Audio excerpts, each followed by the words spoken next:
Josie here. Lay down. Go.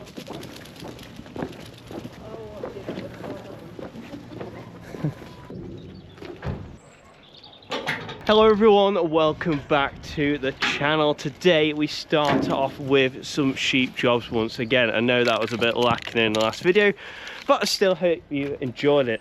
Today, as you can see, we've got the fat lambs in, but they are joined by the Tups too, which are the ones we've kept to potentially sell in the autumn as shearlings. I'm going to explain exactly why both groups are in. It might be to do with a broken fence, but I hope you enjoy. There's plenty to be getting on with, and this week is going to be a busy one. Right, let's crack on.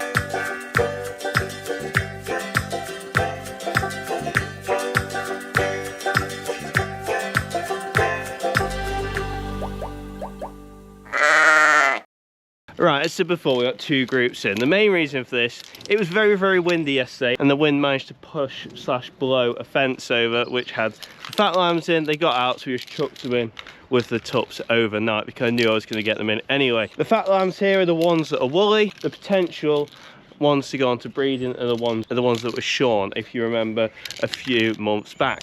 So I'm just going to feel these to make sure they're fit. I think they're pretty much all going to go the woolly ones, barring a couple. And I'm feeling like I've got too many of these kicking around too. I'm not quite sure if the market's there for me to be selling a dozen 15 a year. Having thought about it, I think I'd rather keep the best of the best back, 5 or 6, and then they're a bonus to take to sales in the future, rather than trying to sell loads of Tups, because it's just a bit of extra work. And going forward in the business, selling ewe lambs is the way forward. We do the ewe lambs well, so put all our time and effort into them. And if you've got a few Tups hanging around too that are good quality, they sell themselves.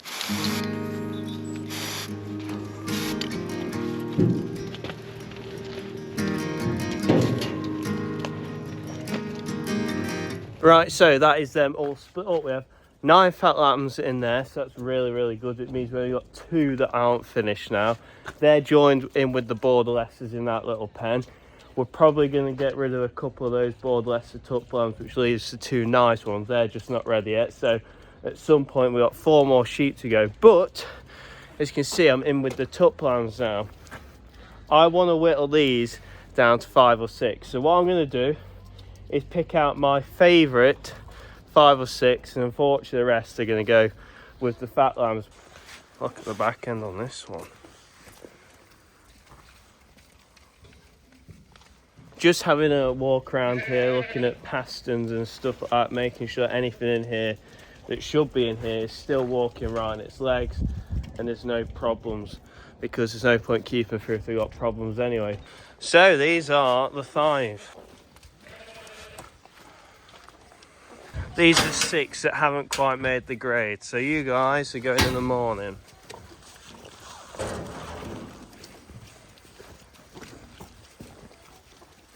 So a lot of you think I've just been very harsh, but there is reason behind the madness. Over the last couple of years, I've come to realisation the top end of my Tups are easy to sell, but when it comes to the more commercial ones, I end up running around all these markets and sometimes not making the money that they need to be making.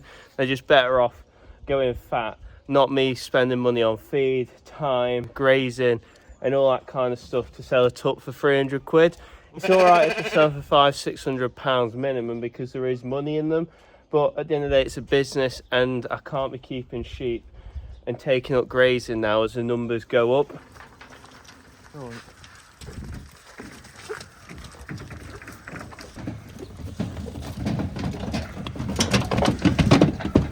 Lambs loaded. Josie's making the usual racket when you haven't got a helping, and the price is up at the moment, so they should do fairly well. Last couple of weeks I've been hearing there's been even stuff at £9 a kilo, which is insane.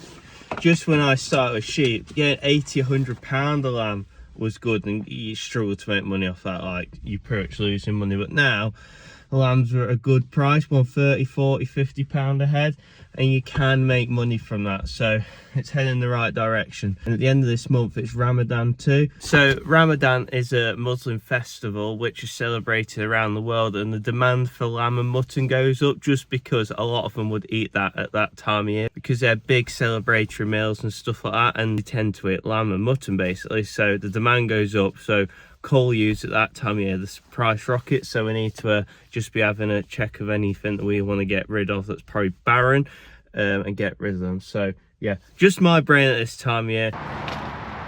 She's a little legend, isn't she? Right, we are back again at the ewe lambs because we have more escaping sheep problems, which is very, very annoying. There we are.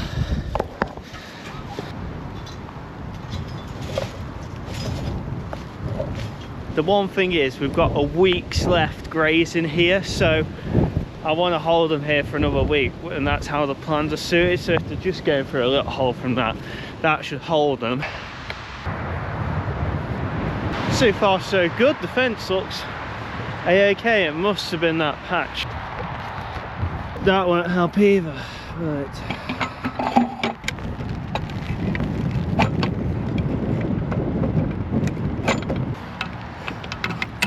Luckily, I bought some new clips with me, so that should help that. Just make sure nothing's earthing out. I have a feeling, so I've been told there are deer here too, so either a sheep or a deer's been through the fence. Or the wind, to be fair, can just blow it off, because I only had little twigs in the reels. Most like the wind, I'm just trying to find excuses. Success, powers on. You all know what that shot means. Luckily, not as bad as before. We aren't flooded, there's just bits of the road which have a lot of water on. Not the best start today, so I came to check the A flock, and one of the triplets has started to prolapse. It's a sign we're getting close to lambing, but I think my worries are right about these girls being slightly too fit. It's why we have held off the feed. But enough jabbering, I've got to try and find her now. We've got Ellie with us because it's far easier to put a prolapse back in with two. Might be her over there. Just walk up to that one there. There she is.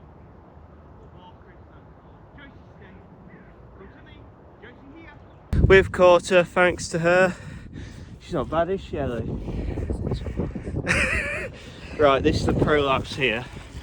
That, she pushed it out because she's close to lambing.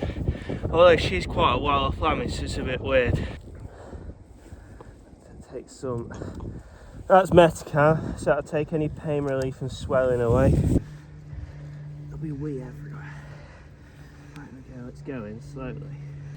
So what does it mean when they wee?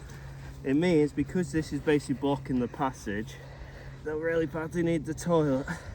I don't know the technicalities of it. We're going there. So steady, you have to just keep putting pressure on. Keep putting pressure on. She's an older girl, so it's not that tight. Right, we're in. All back in. Now I've just got to replace it if Ellie shows a spoon. That goes inside her so that she can't push it out. She's able to lamb with that in. Once she's in, I'll probably swap this for a prolapse harness, but in a field, this is just the easier method. She's not actually pushing now. Right, girl. Get this tight. We don't want it coming back out, do we? But we don't want it too tight either. It's the one thing with string. Yeah, but that's why shit I'm going towards using the harnesses more. Spoon's good if they're like a day off lambing, but if they're quite far out, I don't like it with the string and the spoon can dig in a bit. You make work a lot easier. Do anything else, you don't want to tie in a knot. Right, that's her done. It's like that, can you see? That is back how it should be. So what we do to tie it, go from the spoon, crossways over the shoulder, under the shoulder, round the leg and up the side, and do that the same with both. I find that works a lot better than tying it on the wool, because wool can obviously come away. If you tie it, it's tight, not too tight to rub. Shad that Metacam, so hopefully any swelling should go down. Don't think it's been out for long because it was fairly clean, wasn't it, Ellie? Yeah. Job's good, you can let it go out. Good girl. Good girl. Off she pops. Don't eat it. We've had our delivery of ewe rolls, so we are just over 3 weeks away from lambing now. The triplets are coming in the shed tomorrow. We just got to clear that out and bed it up, and then we're going to start feeding. I could have started feeding a couple of days ago, but the singles and twins don't need a lot, and the triplets do, so I don't want to be feeding stuff that doesn't need it. It's best to split it into their groups, and as you've just seen, they're too fit as it is. So it's around 18 mil in a night. Just a little splatter. Look at them go. You having a good time?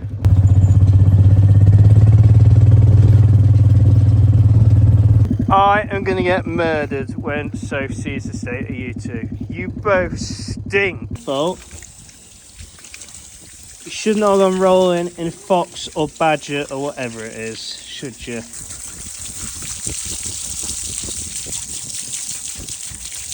Those two are absolute nightmares at times. Right, so today is D-Day. We have some sheep coming inside, and they're coming into this shed. So the plan is today, I'll get all this clear, all the walk-through truss, everything needs cleaning properly, bedded up, and then the triplets are coming in. This is still for sale if anyone wants it.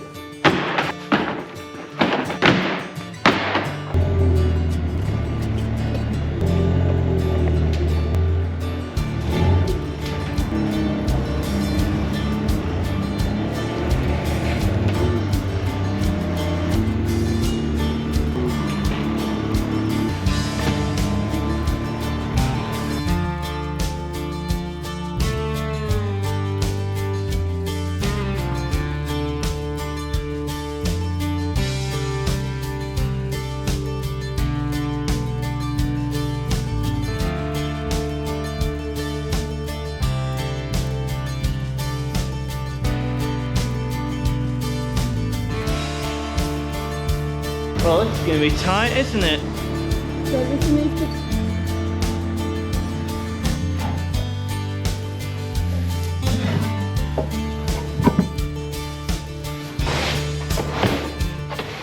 Part way through doing that shed, can you see the problem up there? That drain's leaking, so I'm just going to clear this drain out quickly, and should help that. See how it's going down that board?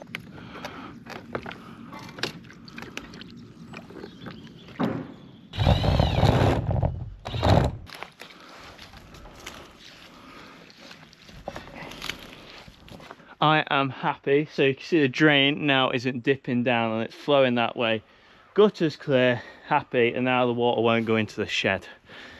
Whew. Gotta do some other gutters on other days, but for now, finish getting this shed cleared. Man, the vision on this loader is a lot better than our old one because the engine's on the side. There's so much more vision.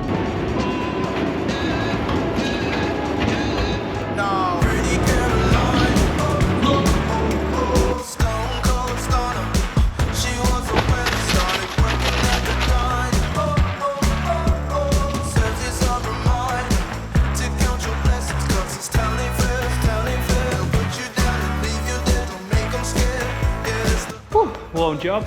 So one really cool thing, I'm just going to walk out the shed because of the dust, but that is the shed all on. One really impressive thing, if we did that 2-3 years ago, that would be full of dust for a couple of hours, but since we put the Yorkshire boarding in, the ventilation is improved a hell of a lot, so that is clearing a lot quicker, which shows when the user in there, it just gets a lot less dustier, which is a very good thing. And it was definitely worth putting those boards on. Was it last year or year before? I think it was year before, 2 years ago. It makes hell of a difference.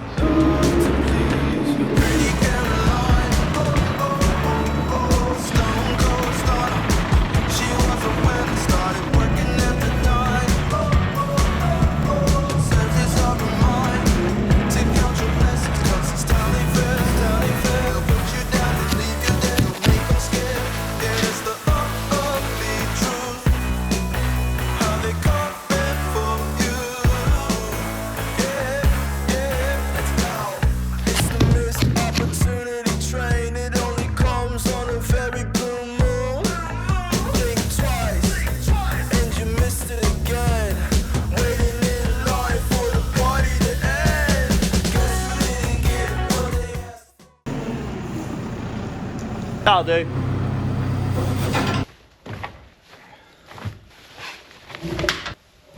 You're not meant to be in here, you're meant to be on a walk. Someone's escaped. To be fair, this hay leech now spread it, but it's smelling very nice. I thought it was a bit wet, but that's really, really nice stuff.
Right, that is the ewes all in. We have Mum helping us today, but she's pushing up whilst I shed them. Fingers crossed they run and everything's smooth.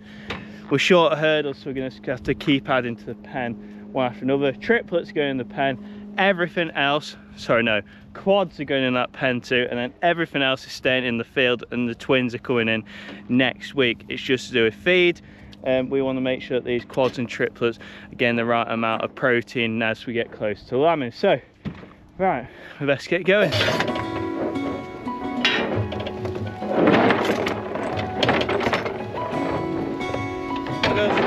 going.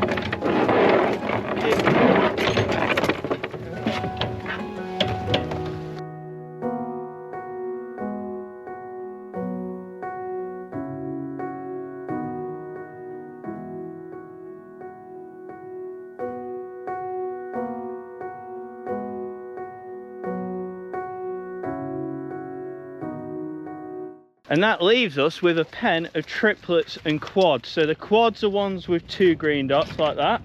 Ignore that green dot there, that's a tupping group. It's smart of me to use green for a tupping group, isn't it? But it is what it is. That's another quad. So the smallest sheep on the farm is having 4. Look how little she is, showing 4. But yeah, the rest of them, there is 33 we've just counted. So I think we're in the right ballpark for how many sheep are in. It's just, yeah, because I use it as a tupping group mark, I've had to keep an even closer eye on what's coming in, but I think we've hit what's right. We'll push these ewes. Yeah, we'll push these ewes into the field next door, and then we're going to walk these down the track, and the shed is ready and waiting for them.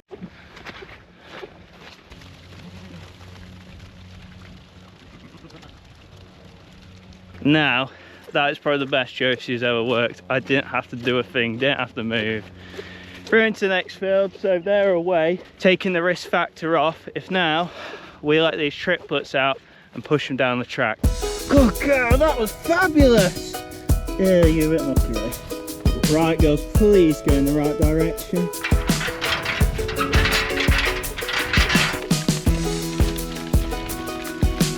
Go. That's it, here.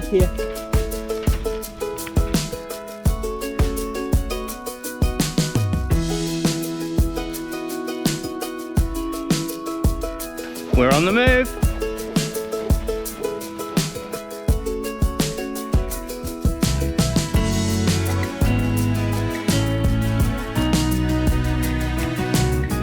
Now this is the important bit. If they see the sheep in the field next door, they'll run over to us. We want to get through this next gateway and then we're winning. Go through this gateway. Go on. Good go. You decide to come this way. There we are. Stay now, stay.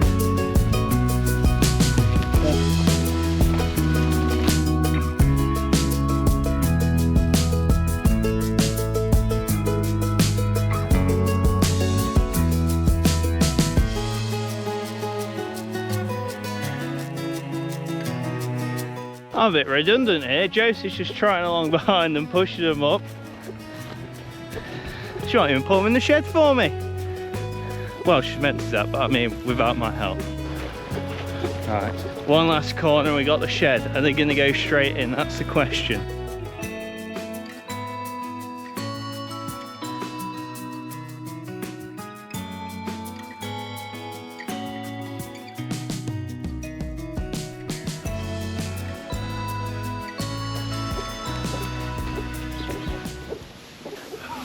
I could not have gone any better.